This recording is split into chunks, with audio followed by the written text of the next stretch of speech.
I am Carlos Menchaca, Chair of New York City Council's Committee on Immigration. And today, the Committee on Immigration will be hearing a package of legislation drafted in response to the federal administration's new rule regarding inadmissibility on public charge grounds.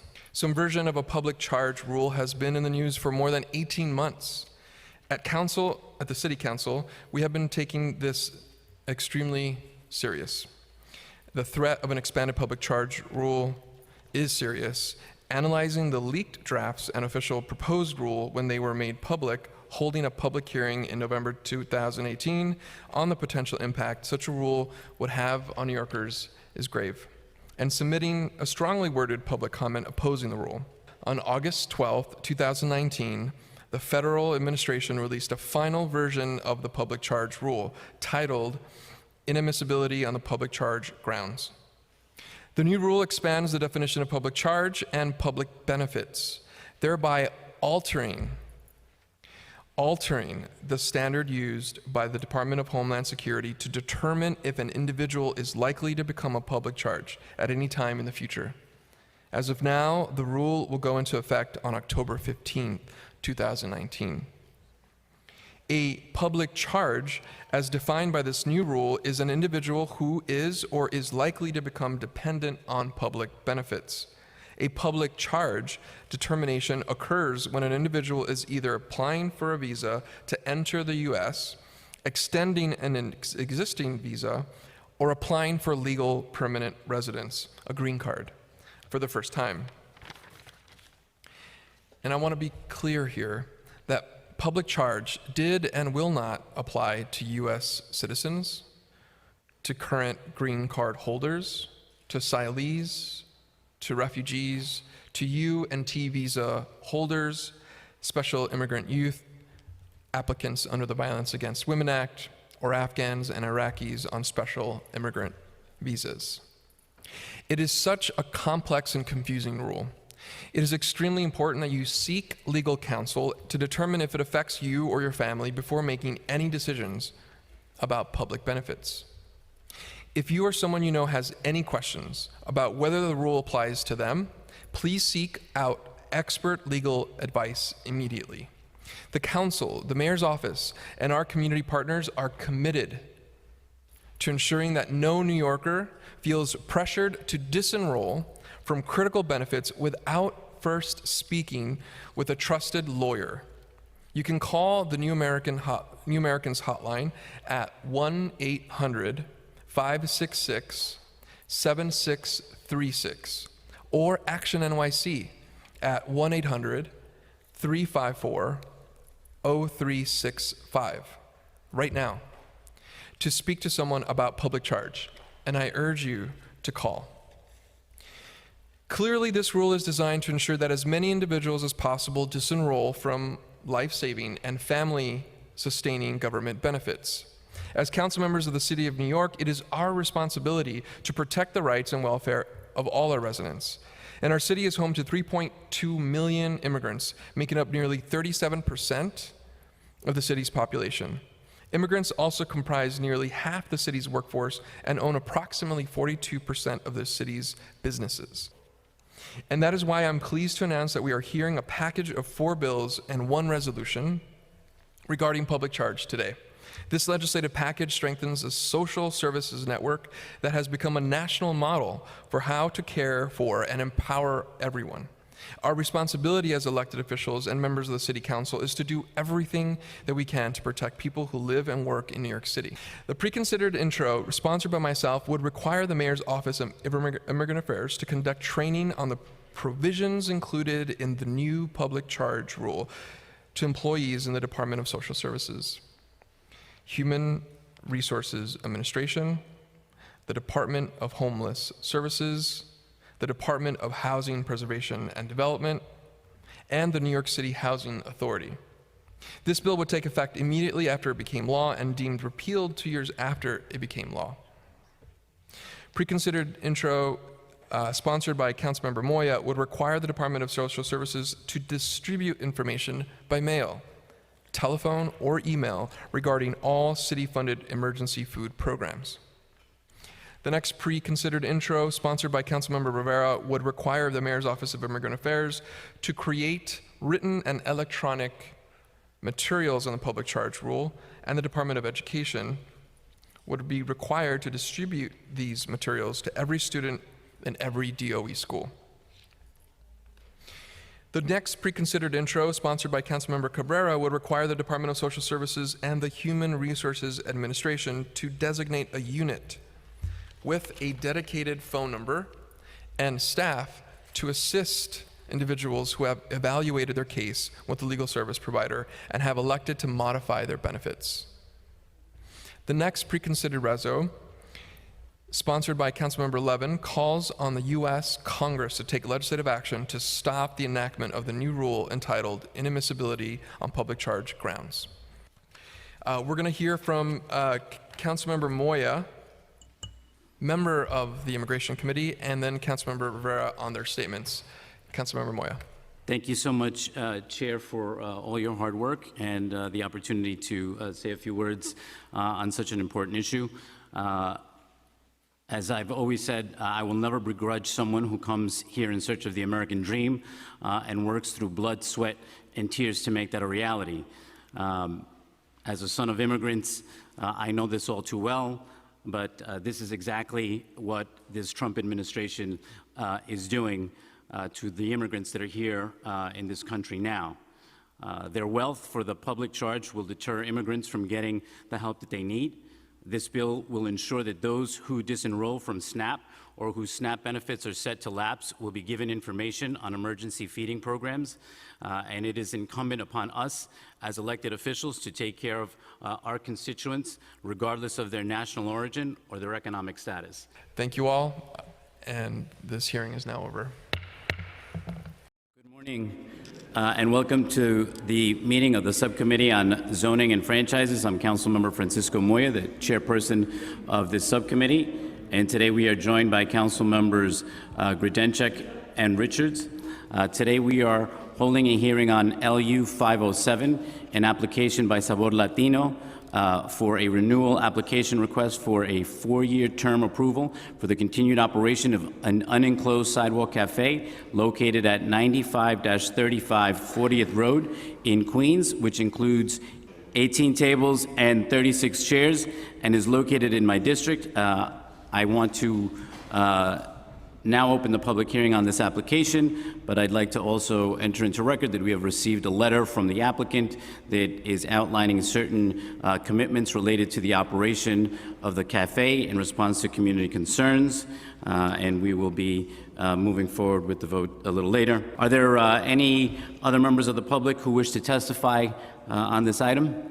Seeing none, I now close this hearing on this application. We will now hear the pre-considered LU item for the 3513 Atlantic Avenue rezoning in Councilmember Espinal's district in Brooklyn. The applicant seeks a zoning map amendment to establish a C24 commercial overlay district within an existing R5 district along the northern of Atlantic Avenue between Nichols and Grant Avenues.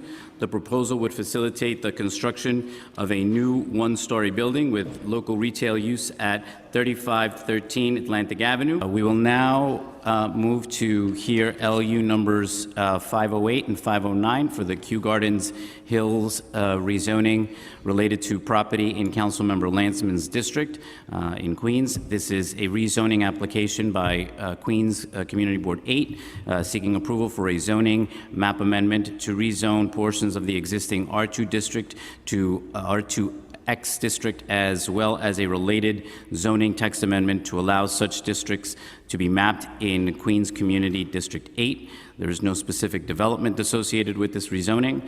The proposal would establish contextual bulk regulations in order to maintain the existing built character of the rezoning area. And I now open the public hearing on this application. You may begin. Good morning. Thank you very much for having us today. My name is Jay Goldstein. I thank the council members, especially Council Lanceman, for being here today.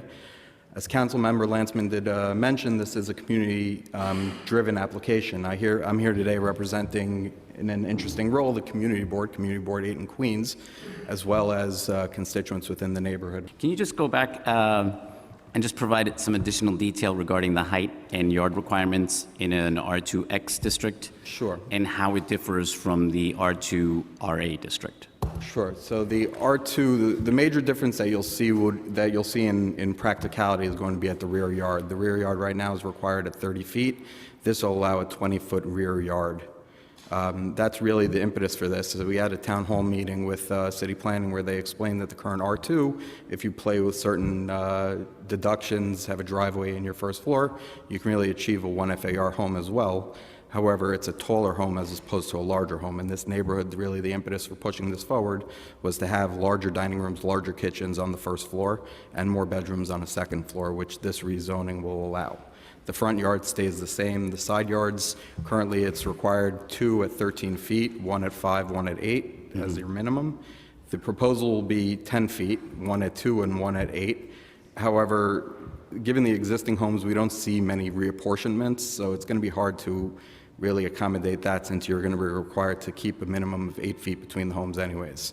So again, the major difference in this is going to be at the rear of the home. In terms of the height, current height allows for a 25-foot front wall and then setback with sky exposure, so you can have very tall houses. The proposal under the R2X would have a 21-foot front wall, and the max of the house would be at 35 feet. So it does cap you at essentially a 3-story home, as opposed to now where you can have a taller house. What other areas in the city are mapped R2X? So there's, within Far Rockaway, there's the area Far Rockaway by Beach 9th area, there's an R2X district. And also in areas of Brooklyn, there's an R2X district. Both of those areas have similar demographics. We're meant to do similar things as our proposal is today. They've seemingly worked out very well. The city was happy with them, and that's how we geared and modeled our rezoning request. Great. Thank you very much for your testimony today. Are there any other members of the public who wish to testify? Seeing none, I now close the public hearing on this application.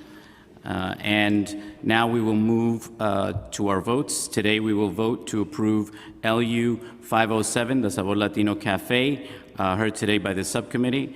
I am in support of this application for a sidewalk cafe renewal. I now call for a vote to approve LU 507. Council, please call the roll.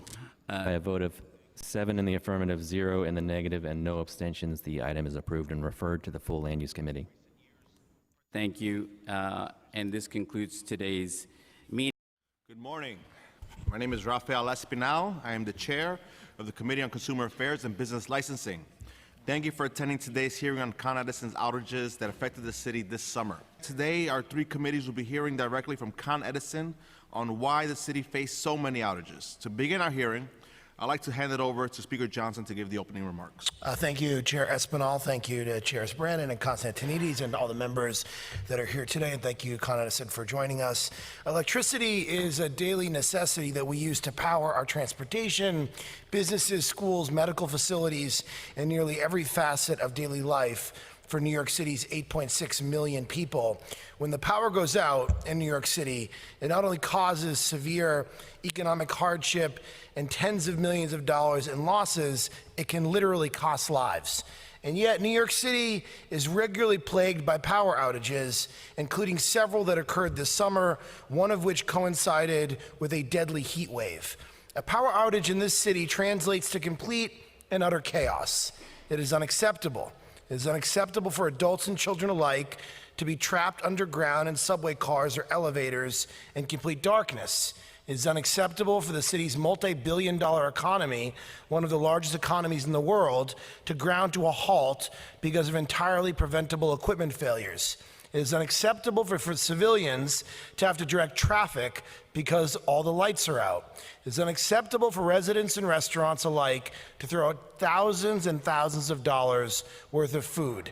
And it is completely unacceptable for the vulnerable among us to have their lives put at risk because they cannot turn on their air conditioning unit or leave their apartment. My name is David DeSanti. I'm Con Edison's Vice President of Brooklyn Queens Electric Operations. I am joined by Stephen Parisi, Vice President of Central Engineering, and Kyle Kimball, the Vice President of Government, Regional, and Community Affairs. Your president, Tim Colley, assured reporters that Con Ed was, quote, ready for what the heat will bring. In retrospect, this was clearly a mischaracterization of the situation. Can you explain why he mischaracterized the situation? Yes, I wouldn't say he mischaracterized the situation. You think you were ready? We were, yes. So that's what ready looks like? The outcomes are the outcomes, sir. We do everything we can to get ready. I would refer you talk about our reliability. I would refer you to the chart on the last page of the handout, and it discusses our reliability with regard to our peer group. So next time Tim Colley tells the public that we are ready for what the heat will bring, the outcomes are the outcomes. That's what you just said. No, sir. We mobilized 4,000 people. We get ready. But so what happened, that he characterized it as Con Ed is ready. And that I detailed exactly what happened after he said that. And so when someone says we are ready, that's based on one, everything we identified in the previous year that needed to be done in the capital project process. And we completed all those repairs, made any resiliency investments we needed to make based on our capital plan. Is when someone says that we are prepared, it means that the best we can see based on the information that we have done what we needed to do to get ready for this system. It doesn't mean the system is foolproof. Did he say that? The way you just explained it, did he say that to the public ahead of time? Did he explain it that way? I'm sorry, I'm just taking the words that you're quoting. Con Ed claimed that the large blackout on the west side of Manhattan was caused by a failed protection system or relay. You just talked about that in your testimony. Industry standards dictate that protection systems are tested when they are commissioned, then are regularly tested thereafter as part of a preventative maintenance program. When was the protection system or relay that failed in Manhattan last tested before the failure? So the system that operated was installed in 2008. Those relay systems are tested every 5 years. I don't have the exact date, but all of our... You should have the exact date. That is a very key question that the public should know the answer to. When was the last test? What do you mean you are in charge of this? You're here today to speak on it, and you can't tell me the last time that system was tested? You don't have a date? I do not. I'm not in You front guys of me at haven't. the moment. Did you look into that as part of the? Yes. Okay, so you looked into it. How come you don't have the information? You came here today without an answer to when the last time that was tested? That's unacceptable. 11 years ago, the PSC approved funding for your energy efficiency programs. And there is a current set-aside amount of money in unspent funds of $100 million that was earmarked for these programs 11 years ago. It would be helpful to understand why that is. Yeah, and and like I said, if it's not spent, it doesn't mean that it's not a priority that we're not continuing to spend. It's a tremendous priority for us, and it's been extremely helpful in helping us meet some of the demand, particularly in Brownsville, Brooklyn, where we've had a lot of success. So an unspent balance, one, doesn't stay with us, and two, doesn't mean it's not a priority. It means for one reason or another, it just hasn't been spent. Or we may be under budget. I'm Lisa Harrison. I live on the Upper West Side, Manhattan, and I am a volunteer with St. Energy. So for as long as I can remember, no blackout has been caused by lack of fuel. They've always been due to a problem in the distribution system. Distributing power is Con Edison's one job. I would like to see major improvements in the distribution system before Con Edison gets into the energy generation business. Con Ed has been granted multiple rate increases, which it claimed were needed to improve the system. For example, it previously proposed the Relay Protection System Redundancy Program, projected to cost $350 million. After raising the rates, Con Ed scrapped the program. Did anyone get a refund for that? I didn't. Scientists and healthcare professionals are concerned about the health impacts of smart meters and the radiation that they emit. But this hasn't stopped Con Ed from installing them all over our city. Shouldn't a company have to prove that their product is safe before rolling it out? When did it become okay to use the public as guinea pigs? And especially in New York City, where we're not talking about a single-family house with 1 meter, we're talking about huge apartment buildings with rows of meters in their basements. We will go back and review everything that was said today and see what is the best way for the council to move forward and find ways we can continue holding Con Ed accountable. Thank you.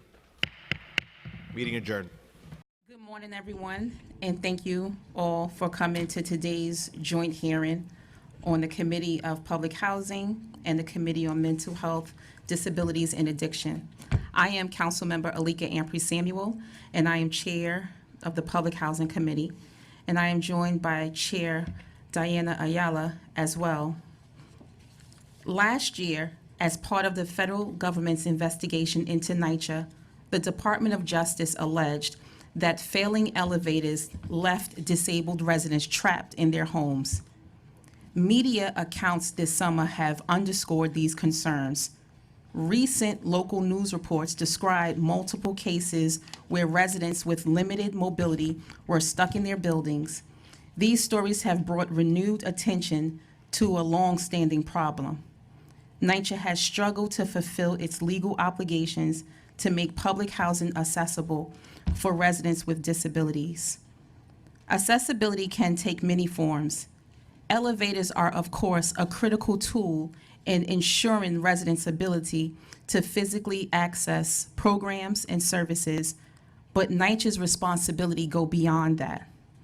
NYCHA is required by law to provide reasonable accommodations so that disabled residents have an equal opportunity to use and enjoy NYCHA housing. Residents' needs may be as varied as the residents themselves, and as a result, NYCHA may be required to provide different accommodations. This morning I had the opportunity to take a look at New York One's report on a family living in the Bronx. Miss Nancy Montanez and her daughter Christy. The story broke my heart. Christy hasn't left her house since May 30th. We have to do better on behalf of so many New Yorkers that truly depend on us. And after watching that news story this morning and taking a look at Errol Lewis's interview with the new chair, I took a look at the developments, just half of the developments within the 41st Council District, and just doing a quick glance of the capital repair needs and the elevator repair needs, the total cost for just my district alone to fix the elevators came up to $141 million. In order to best serve the hundreds of thousands of New Yorkers who live in public housing, NYCHA has a duty to identify both challenges and solutions to meeting the functional needs of residents and NYCHA housing applicants with disabilities. The committees today are eager to support NYCHA in fulfilling this responsibility. In recognition of NYCHA's laudable new efforts to think strategically about long-term solutions, we look forward to hearing from NYCHA about the state of accessibility today and also their projections for the future. Good morning, everyone. I'm Councilmember Diana Ayala. Today, we are here to identify the challenges and explore the solutions in meeting the needs of NYCHA residents and NYCHA housing applicants with disabilities who face issues of accessibility. Almost 1 million New York City residents, or 11.2% of the city's population, have disclosed that they are living with a disability. And these New Yorkers are more likely to be experiencing poverty, economic distress, and unemployment than individuals without disabilities. In fact, the poverty rate for people living with disabilities in the city is 36.5%, almost double the poverty rate for people living without disabilities in New York City. Individuals with disabilities are 9.3% more likely than people without disabilities to spend more than 50% of their income on rent. But despite these staggering numbers, accessible housing in New York City is limited, expensive, and very difficult to find. This hearing will allow the committees and the public to learn more about how NYCHA is working to improve its physical structural deficiencies so that disabled residents can live safely and with dignity. Thank you. I am Joey Koch, Senior Vice President of Support Services. We are making improvements to elevator service. More needs to be done to provide residents the service they deserve. With new leadership, our collaboration with the monitor, and the action plans we're developing in accordance with the HUD agreement, We have a roadmap for progress. Although we do not have the funding necessary to replace every aging elevator at NYCHA, we are making the most of the money we do have. What is the process for residents to obtain reasonable accommodations related to disabilities? So a resident can go to the management office to request a form for a reasonable accommodation, or they can go to our website and get the information there. There they would have to provide medical documentation and the reason for their accommodation. In the event of a medical necessity, what are the processes involved for a NYCHA resident requesting a transfer from an able-bodied apartment to an accessible one? So a NYCHA resident, number one, has to state that they want to transfer, the reason for their transfer. Say, my situation has changed, I need now an accessible apartment. That would have to be stated. Is it two different forms? Sorry. No, it's the same form. How many buildings and how many apartments at NYCHA are wheelchair user accessible? We have 4,443, the number that I mentioned earlier, are wheelchair accessible, and we have over 2,000 that are partially accessible, meaning they have a ramp in front of the building, which is way higher than we were years ago. And last year we added over 500 ramps. Brian, could you repeat again what the number of what the timeline is for transfers to 504 apartments? The average wait time from August of last year to July of this year for a resident to transfer for a lower modified floor for people with disabilities 460 days.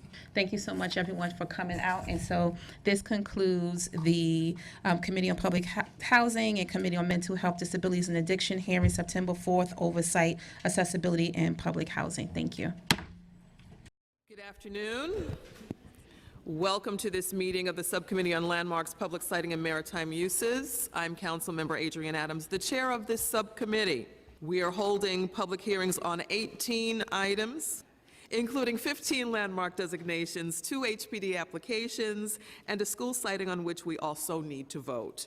Because we require a quorum to vote, we will begin with the school siting, the pre-considered LU for application number 2019568 SCQ, submitted by the New York School Construction Authority pursuant to Section 1732 of the New York School Construction Authority Act. This application concerns the proposed site selection for a new, approximately 3,079-seat high school facility to be located on Block 1192, lots 41, 47, 48, and 54 in Councilmember Van Bramer's district in Queens. We do have our quorum, and we call for a vote to approve the preconsidered LU related to application 2019-5068 SCQ. Council, please call the roll. Adams. Aye. Koo. Aye. Traeger. Aye. By a vote of 3 in the affirmative, 0 in the negative, and with 0 abstentions, the item is recommended for referral to the full Land Use Committee, and the vote is held open. Thank you. This vote will be held open. We will now move on to the public hearings for 15 historic landmark designations submitted by the Landmarks Preservation Commission pursuant to Section 3020 of the New York City Charter and Section 25-302 of the Administrative Code. Though these submissions are all individual landmark designations, we will hear them in 3 groupings: the LGBT history group, the Broadway group, and 2 landmarks unrelated to the other 2 groups. The first group of 6 landmark designations we will hear are related to the history of the LGBT movement. Speaker Johnson championed the designation of these sites to coincide with New York City hosting World Pride and the 50th anniversary of the Stonewall Uprising. They are LU 490, the historic landmark designation of the Gay Activists Alliance Firehouse, former Engine Company number 13, located at 99 Worcester Street, Block 501, Lot 30, in Councilmember Chin's district in Manhattan. 3 historic landmark designations in Speaker Johnson's district in Manhattan: LU 491, the Cafe Chino, located at 31 Cornelia Street, Block 590, P0 Lot 47, Lot 492, the Women's Liberation Center, located at 243 West 20th Street, Block 770, Lot 17, and LU 493, the Lesbian, Gay, Bisexual, and Transgender Community Center, located at 208 West 13th Street, aka 206-218 West 13th Street, Block 617, PO Lot 47. LU 494, the historic landmark designation of the James Baldwin residence located at 137 West 71st Street, Block 1143, Lot 19 in Councilmember Rosenthal's district in Manhattan, and LU 495, the historic landmark designation of the Audre Lorde residence located at 207 St. Paul's Avenue, Block 516, Lot 32, in Councilmember Rose's district in Staten Island. I now open the public hearings on these items. We will close the public hearing on LUs 490, 491, 492, 493, 494, and 495. And as the vote to approve the preconsidered LU related to a new school siting, Councilmember Barron, how do you vote on the preconsidered item 2019-5068 SCQ? With 4 in the affirmative, 0 in the negative, and 0 abstentions, the vote is held open. Okay, the vote is held open. Our third set of historic landmark designations consists of 2 individual landmarks. LU 488 is the designation by the Landmarks Preservation Commission of the National Society of Colonial Dames in the state of New York headquarters, located at 215 East 71st Street, aka 215 through 217 East 71st Street, Block 1426, Lot 10 in Manhattan, as a historic landmark. This site is located in Councilmember Powers' district.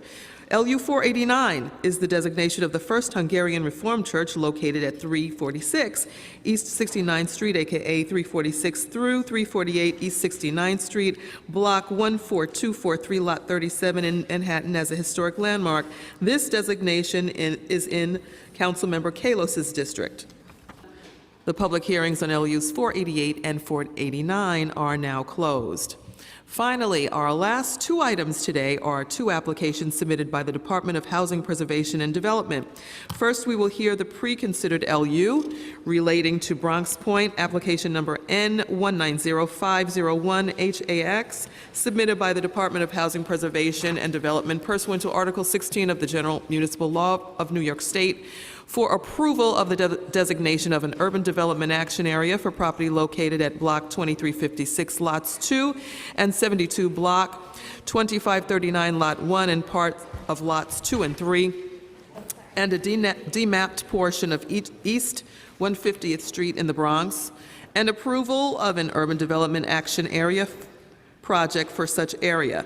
The proposed action would facilitate a new publicly accessible open space along the Harlem River waterfront as part of a new mixed-use development that would include approximately 1,044 units of affordable housing, ground floor retail space, a cinema, office space, and community facility space. The project is located in Councilmember Ayala's district. Are there any other members of the public wishing to testify on this item? Seeing none, the public hearings on the preconsidered LU relating to application number C190373HAK is now closed, and that concludes today's business. The vote on preconsidered LU for application number 20195068 SCQ is hereby closed, and all other items on today's agenda are laid over. I would like to thank the members of the public, of course, my colleagues, council, and land use staff for attending today's hearing. This meeting is hereby adjourned.